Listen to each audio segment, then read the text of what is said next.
Ever get that feeling like English is playing a little prank on you? You know, like it's got these secret rules. Today we're doing a deep dive into some tricky nouns, words that even native speakers can trip over sometimes. Like think advice, equipment, even the word news. Like these words are so common, but they have these weird little rules. So our mission, today is to help you kind of steer clear of those grammatical potholes. And just help you sound even smarter, more confident with your English. Yeah, it is kind of fascinating how these simple words can kind of open up these deeper complexities, I guess you could say, about language, and even, I think, how we look at the world. Ooh, I like that. Okay, so wisdom time, lay it on me. So let's just start with this idea of uncountable nouns. What's the deal with that? Well, imagine you're trying to count water. So you can have some water or, a lot of water, but could you have 3 waters? It doesn't work that way. And uncountable nouns work kind of the same way. They represent these ideas or things that are seen as a whole, not really individual units. So it's more about the stuff itself, not individual pieces of it. Exactly. So take the word advice. Someone might give you a piece of advice, but never 5 advices. It's that whole concept of guidance that's being conveyed. Okay, yeah, that makes sense. So are there any clues that can help us spot these uncountable nouns when we come across them? Often, are kind of abstract ideas like information or knowledge. You can have lots of information, but you don't have many informations. This is making me realize how much we rely on context to understand the meaning.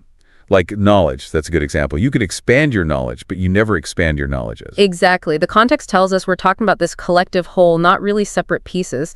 And this can be a real head scratcher for people who are learning English, especially if their native language treats these concepts kind of in a different way, I guess. It's like English is testing us. It's like, let's see if they can figure this out. Okay, so what are some other, uncountable nouns that kind of trip people up? Well, furniture is a big one. Think about it. You can have a room full of furniture, but you wouldn't say like 10 furnitures. Yeah, unless you're playing some kind of weird furniture-themed board game. That's true, yeah. But in regular, everyday language, it's always about the collection as a whole. Okay, so advice, information, knowledge, furniture, I'm starting to get it. What else should we watch out for? News is a sneaky one. It looks plural, but it's actually a singular, uncountable noun. You hear about the news or a piece of news. You never hear about many news, right? That one always throws me off. It feels like, there are multiple pieces of news all the time. Right, and there are, but the word itself, it's talking about this concept of current events, not separate stories. It's like a river of information constantly flowing. I like that. It's making me see the word news in a whole new light. So what about things that come in sets or groups, like luggage? Ah, yes. So luggage and baggage, those are both uncountable nouns. You can have many suitcases, but it's always luggage or baggage, never luggages or baggages. So even if I have just one little carry-on, it's still considered luggage. That's right. It refers to the whole collection of items you're traveling with, regardless of the number of pieces. Okay, so luggage is officially added to my uncountable nouns list. What about hair? I've heard people get that one wrong a lot. Yeah, so you've probably heard people talk about finding a hair in their food, right? And that's correct when you're referring to a single strand. But when you're talking about like the mass of hair on your head, it's always just hair, never hairs. So it's that collective whole, again, not individual strands unless they're, I guess, out of place, like in your soup. Exactly. Context is key here. This is making me wonder, are there any historical reasons why some of these words ended up being uncountable in English? Like, is there some logic to it? There are some interesting theories out there. Like, for example, the word news being singular.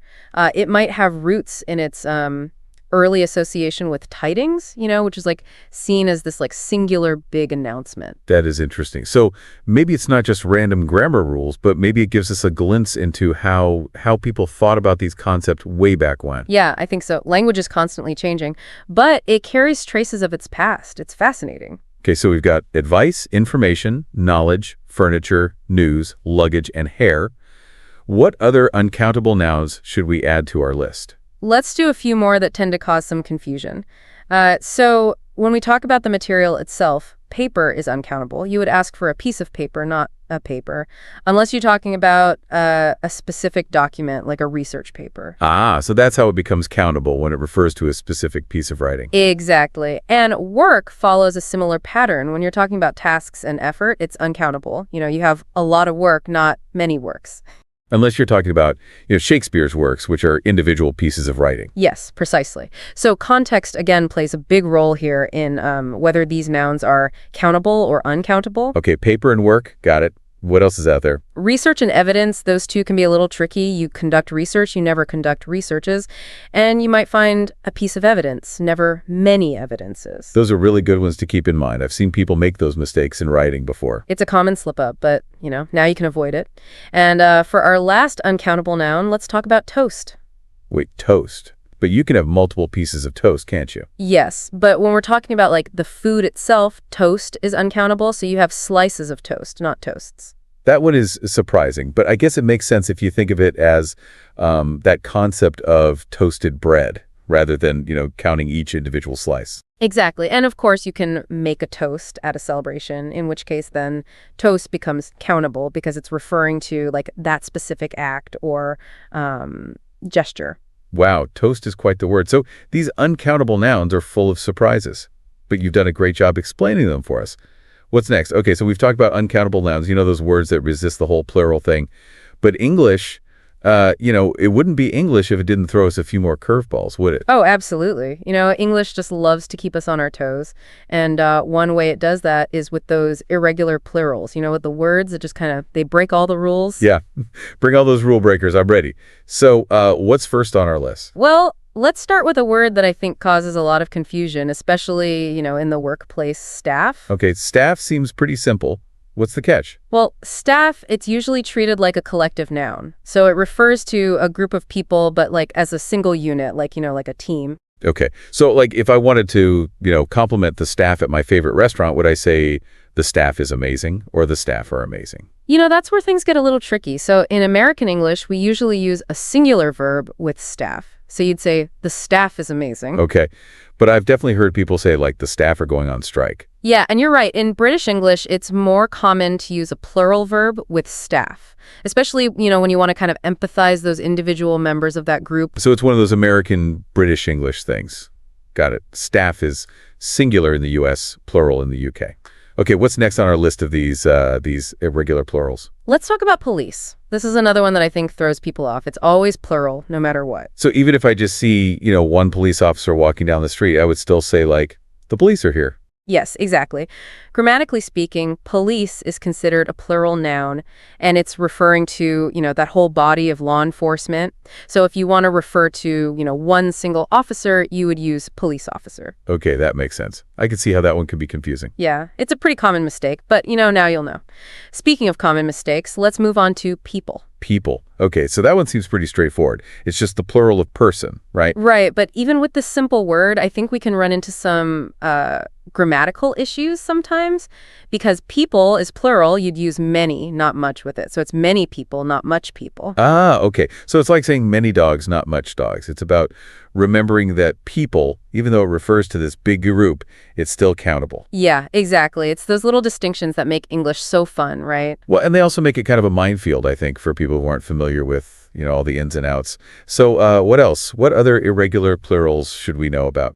Okay, so let's talk about some Latin and Greek plurals. These are words that English borrowed from other languages and, they brought their own plural forms with them. Oh, Latin and Greek. That brings back some memories, not always good ones, of high school language classes. Don't worry, these aren't too bad. But they are good to know because they pop up, all the time. So let's start with criteria. Criteria. That one always sounds so formal to me. Well, it is often used in more formal situations, and it's also one that people often use as a singular noun, but actually criteria is the plural form of criterion. Okay, so let me see if I get this. If I was applying for a scholarship, I might say the main criterion for this scholarship is community involvement.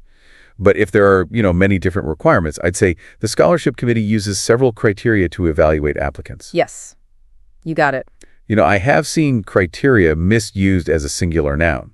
I've even seen it in published articles. Yeah, it happens more often than you might think, but now, so you can get it right in your writing. And while we're talking about Latin plurals, let's do another one, phenomena. Okay, phenomena. That's the plural of phenomenon, right? You got it. And this is another one that trips people up sometimes. You might hear someone say, that's a strange phenomenon, when really they should be saying a strange phenomenon. So the aurora borealis is a beautiful natural phenomenon. But if we were talking about many different events, we'd say scientists are studying various meteorological phenomena. Exactly. You're getting it. Are you ready for one more tricky plural before we move on? Yeah, bring it on. I'm feeling more confident about these now. Okay, this one's kind of a wild card. It's media. So technically, media is the plural of medium, when you're talking about channels of communication. Like television, radio, newspapers, that kind of thing. Exactly.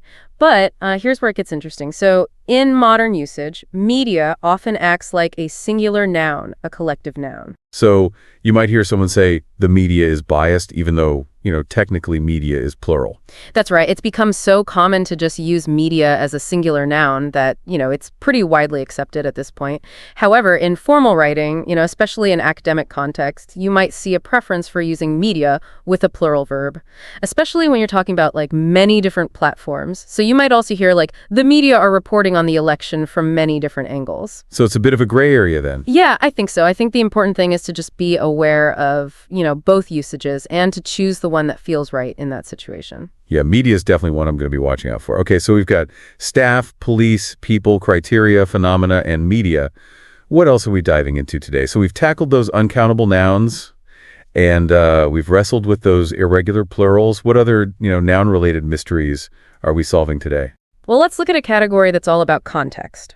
So these are words that can kind of like shift between countable and uncountable depending on, how they're being used. Ooh, okay, so grammatical chameleons. I like it.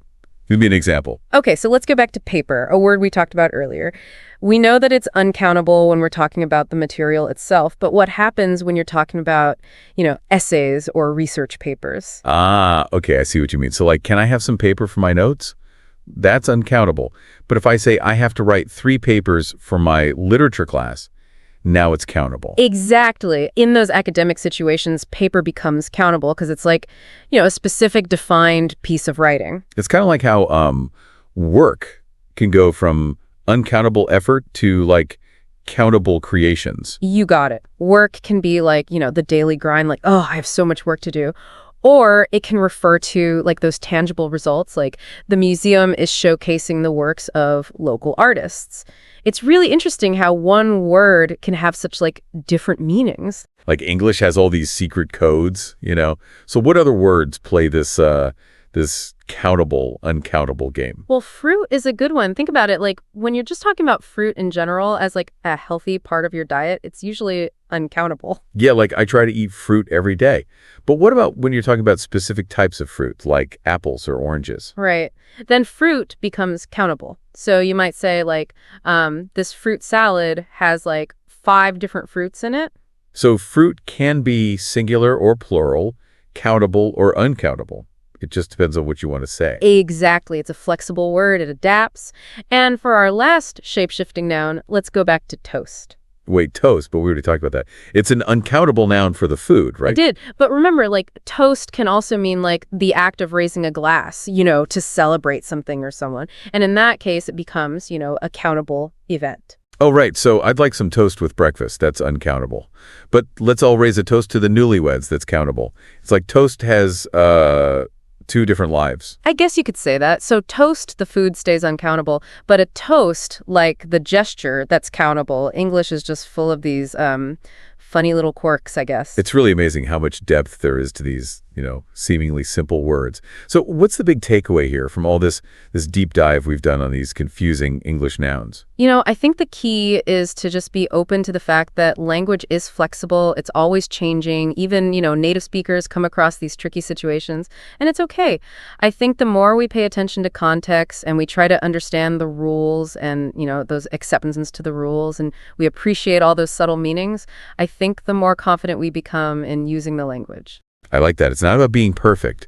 It's about being curious and just being able to adapt. So maybe as a final thought for our listeners, just, keep your ears open. Pay attention to how these nouns are being used in conversation, in the books you read, articles. You might be surprised at what you notice. Oh, absolutely. The world of language is it's full of discoveries. Well, you've given us a lot to think about. And to everyone listening, keep exploring, keep asking those questions, and you know what? Just embrace those quirks of the English language. Until next time, happy learning.